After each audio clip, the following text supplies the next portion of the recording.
Hey guys, welcome back to the channel. I'm Chris and this is Fully Defined. I've been teaching SolidWorks for over a decade and I'm here to share the best workflows and habits to level up your design skills. In this second part of the series, we're looking at the power of using sketch contours within your features to unlock more control and flexibility in your part design. We'll also investigate the Revolve boss feature. These tools open up a world of more complex geometry, but don't worry, I'll guide you through it step by step. These lessons you're about to see are taken from my full SolidWorks for Designers course on Udemy, where I go deeper into the tools and provide project files to follow along. If you want to learn faster with additional content, practice files and support, check out the full Udemy course linked below. And whilst there are more ways to use these tools, cut and boss extrude, to do that, we'll have to get into some more advanced geometry. So let's try that now. Let's do another sketch and let's try and use another tool. So I want you to start another new part, please. And we'll do this sketch on the right plane. And this sketch is going to have a little bit more detail to it. So please follow along. We're going to draw a circle at the bottom and give that a diameter of 25. And you're going to draw a second circle above it. Now, you can see this little dotted line here. That's showing me what's in line with a couple of reference points from the first circle. I want mine to be in the middle, so I'm going to drop it here and stretch it out. Press escape. Now, the key thing that I want with this object is I want this to be straight, directly above the original circle. So there's a few ways of doing it. What I'm going to do in this example is use my line tool, create a line from this origin to the center point of this circle. I'm going to select the line and make it vertical. And then I'm going to select the line again and make it for construction. Okay. So now this circle, I can only move it straight up and down. I can't move it side to side. It's exactly what I want. Now we're going to add some more dimensions. Now, the top circle, we actually want that to be exactly the same as the bottom. You might fall into the trap of doing a dimension like this. 25 and 25, makes sense, right? But if later on you need to change the dimension, this one to 30, well, now you need to change two dimensions to get them both right. The correct way of doing things is not to give a second dimension to another entity that's going to share the same dimension. Instead, you want to select both by holding Control on the keyboard, click, and these ones are going to be equal. What that means is if this shape changes, the size changes, the top one's going to change as well. So take them back to 25 millimeters and we're going to add a dimension for the line in the middle. That's going to be 80. Okay. Now we're going to add a couple more circles. So I want you to add a circle at both the top and the bottom, just like we did for the outside circles. You can select these circles and make them equal, and you can do this before you add the dimensions, okay? So we'll do that, and then those circles are going to be 10 millimeters. Those circles are 10 millimeters, and now we're going to add a couple of lines, and we're going to add one line on one side. Now, one thing you'll notice when you start a line tool on a circle, sometimes it automatically goes to a tangent line like this. That can be useful sometimes, but not always. In this example, I actually don't want it tangent, because if I do that, it's going to make a line that's on the outside of my object like this. I don't want that. So I'm going to delete that line, do a new line. Now I'm going to click here again, but when it goes to tangent, I'm just going to bring my mouse cursor back to the circle and then I can go straight up and I won't get that same problem. Okay. Now here's an example where we can use mirror entities. And there's a very quick way of doing it. If I draw a box from the bottom right to the top left, it's going to select those two tools. And then on this shortcut bar here, I have mirror entities. If you don't have that, you can go up to the top here. And when you have one sketch segment and one construction line segment selected, and you press mirror, just pressing it's going to automatically mirror it for you. And what that's done is created those two lines for me, which are going to be symmetrical. Now we want to add a dimension between them. That dimension, make sure we click on both lines and then across to the side. It's going to be 12. All right. We have a fully defined sketch. Great. We'll save this. This will be P05. Now, earlier I mentioned about sketch contours and selections when you're doing an extrude. In this example, because we've done some more sketch entities, okay, we actually have 3 or more sketch contours that we can select from. So I'm going to show you how that works now. I'm going to select Extrude Boss Base, and I didn't have a sketch selected at the time. So it's asked me to either select a plane to start a sketch or select an existing sketch. I'm going to select this sketch here, but you can see if I just click in the space, it's not doing anything. And if I click on a line, it's going to think that I just actually want to use that as a sketch contour, which is not correct. So the right way to go about it is usually select your sketch first and then hit extrude. It's a bit easier on the workflow. Now, in this example, because we have multiple sketch contours, I'm not getting an automatic preview of what the shape is going to look like. Now, I can tell you that the direction we want to change is blind. The thickness is 3 millimeters. And there you can see the selected contours box is on. Okay, it's active, it's blue. So a blue box means active. We had to select contours. Now, what that looks like is you see the contour icon next to our cursor.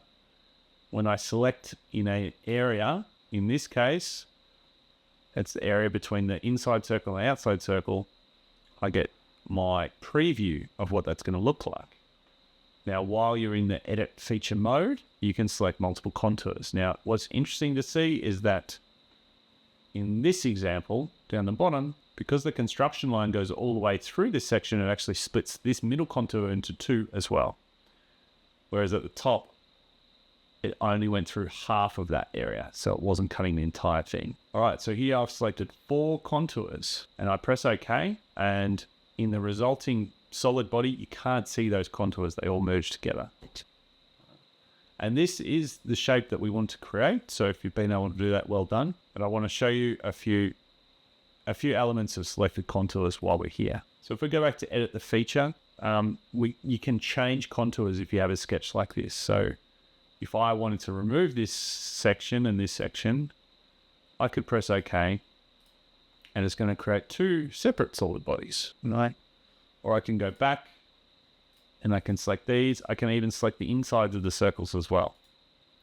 It's going to create 1 large extruded section. Now, this only happens because of our sketch, where in our sketch we left these lines here at the top and bottom, which meant that those contours could be selected. One thing I would recommend for beginners to get used to is to try and simplify your sketches by removing geometry that you don't need. For example, we can use the trim tool to trim away those little sections at the top and bottom, which removes some of the contours that were existing in our sketch. Now I'm going to just delete the feature, but the sketch remains, and I'm going to select the sketch and do a new feature. And this time you'll see it automatically goes to a preview. And that's because there's only 1 main contour between the inside and outside sketches. So SolidWorks will assume these kind of circles here are intended to be holes, and that your outside profile is the sketch of the shape that you actually want to create. So if you're able to do that, let's press OK and save. And that's everything a beginner would need to know about extrudes and cut extrudes. We'll see some more later in the course when we cover some other examples. Nice work. Let's move on. All right. Hey guys, time now for us to learn about revolves. Now, a revolve boss base, as you can see here, is a sketch or selected set of sketch contours that revolve around an axis to create a solid feature. With this tool, you can create all kinds of variations of shape. It does not need to be a full circle revolve. So you can create like a slice of a pie, half a slice, quarter, all the way around. You can even revolve up to surfaces, so it does not have to be sort of a flat end face either. Let's get into the tool and have a look at how it works. We're going to start this revolve that we're going to do with a sketch on the front plane. I'm going to have it to start with when you are doing a revolve or considering a revolve is to start with a construction line that goes from your center point up. So I've just drawn a straight line and I'm going to change it to construction geometry. And in this example, that is what I'm going to revolve around. Now, you don't always have to revolve around something that's on the origin. You can revolve around at a line off to the side here, or a line that's on an angle like this. Okay, there aren't really any particular limits for where that revolve line is, construction line. Just in this example, we're starting from the origin, going straight up. Now, the shape I want you to draw is pretty basic, pretty straightforward. I'm just going to use the line tool, and we're going to start, you see the dotted lines here to the left of the origin. We're going to click there. We're going to drag across. We're going to go up. We're going to go in the middle, but not all the way. Go down, and we're going to go back to the start. So that's the shape we've created. Okay, it's got a bit of a chamfered cutaway edge on the middle. But we've also got this gap. Now, what that gap does is when we do the revolve, we'll see in a second, that leaves a hole in the middle of our part. Okay. So let's use this sketch now and press Features, Revolve. And when you set up a sketch in this example with one closed contour and one construction line, SolidWorks will automatically identify those and put them in this box here. So line 1 being my axis of revolution, it's a construction line and there's only one of them. So it's going to pick that one in there. And then because I've only got one other shape, it's automatically using that to revolve around. Pretty straightforward. So let's go through the settings. We have an axis of revolution here. We have a direction here. Now, similar to an extrude, there are different ways that you can change. It's not an end condition here, it's a revolve type, but there are different ways you can do that. So at the moment, this one is going blind at 360 degrees, but I can reduce that number. Let's say go 270. And you can see in the preview how now that revolve only goes 270 degrees around the axis. 360, obviously, being a full circle. So 270 being 3/4. Now, I can reverse the direction by hitting this button here. And that's going to flip the direction. Now, the 270 degrees starts from where my sketch plane is. So my sketch plane's here on the front plane, which means it's going around this direction. Okay, 270 degrees. I can also do up to vertex. Now, I don't have any other sketch geometry here, or features, that's not going to be an option. Similar with up to surface. So if we have a surface there, we can revolve around up to that surface. So you can have like an angled surface or a very curvature, organic typeface. You can revolve up to those. You can go offset from surface as well, which means the same thing, but instead of going right up to the surface, it comes back a little bit or reverses, goes past it. And then mid-plane. So much like with a extrude where you go either side of the middle, it's the same thing with the mid-plane. It's going to go either side of your sketch plane. All right, so if we do 90 degrees, it's going to go 45 degrees on both left and right. Now, there's a few other options down here. We have selected contours. Now, because there's only one contour in this sketch, I don't need to select anything.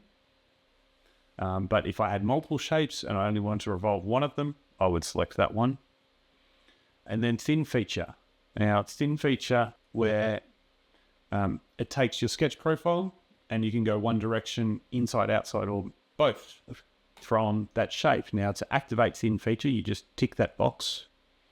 And that's going to set a direction. So you can see in this example, it's going one direction outside. I'm just going to increase that for clarity. All right. So this is really useful if you're trying to create a hollow shape rather than a really solid, thick shape based on your sketch. And again, with thin feature, you can go mid-plane or two direction to have different thicknesses, one side or the other. So the settings I'd like you to follow for this task are blind, not a thin feature, so it's going to be solid, and 360 degrees. Now, hit enter or press the tick to confirm, and that's our revolve. And I want you to save that part, save it with the other parts that were created, and it's going to be P02. Okay, so let's look at a few ways that we can edit that revolve. Now, I haven't put any dimensions in to my sketch, so I actually don't have much control right at this minute. Let's put some dimensions in, and then we'll have a bit more control and we can play around with some of the shape to see how that works. We're going to make the height of this 5. It's going to be quite small. Now remember, when you put the first dimension in, everything should scale. There we go. Now, one of the cool things, and we did look at this previously in the sketches with a center line, for a revolve like this, if I want to get a measurement that is not a radius but a diameter, I can click from the outside line, click the construction line in the middle, and then move my cursor to the other side, and I will get the diameter. And the diameter of this is going to be 20. We're going to do the same thing for the hole in the middle. That's going to be 10. And then you can see this little line section here, it's kind of lost its shape. Now, we can't change the shape by selecting any of the points when we've got the dimension tool on. So just press cancel, remove that tool, adjust the shape back, grab my dimension tool, and then I can put it back on. And for this, you're going to make it a 45-degree angle, and we're going to make this height 3 millimeters. And I'm going to press OK. And now just change my view. All right, so our part is updated. Now we'll see here, when we click on the part, because we have Instant 3D selected, that's this button at the top, it's enabled. That means I can see all the dimensions when I click on this feature. Now that's either clicking in the viewport or clicking in the feature tree. When I can see those dimensions, you can also see, this will be a little bit difficult to see on screen, but see that little ball that's at the end of the shape? It's a control point for that dimension. If I grab that and I've just clicked with my mouse button, you can see the ruler that comes up. I can go up on the ruler and I can drag this down to a different dimension. So I can go 17.5. And I can let go, and it's updated the dimension of that part for me without even having to input a number. Of course, I can still control the numbers by clicking on one of the numbers and then typing in a new value, and it will update. All right, now I want to show you, before we move on, another type of revolve. I'm going to do another sketch on the front plane. This time I'll show you how it works if you don't have a construction line. And to do that, I'm just going to do a corner rectangle just off to the side like this, and then I'm going to hit features revolve. You can see this time it doesn't pick up any construction line to revolve around. I have to do that automatically. Now, I don't have anything visible. If I wanted to revolve around this shape, I can just select one of these lines, because you can select any straight line, and it's actually going to revolve around that. So this is another method for creating a shape of a cylinder. Right? You could create a rectangle, revolve it, or create a circle and extrude it. As I've said before, there's always multiple ways of achieving the same result. I'm going to press the tick on that one, and then I'm going to show you how we can tweak it.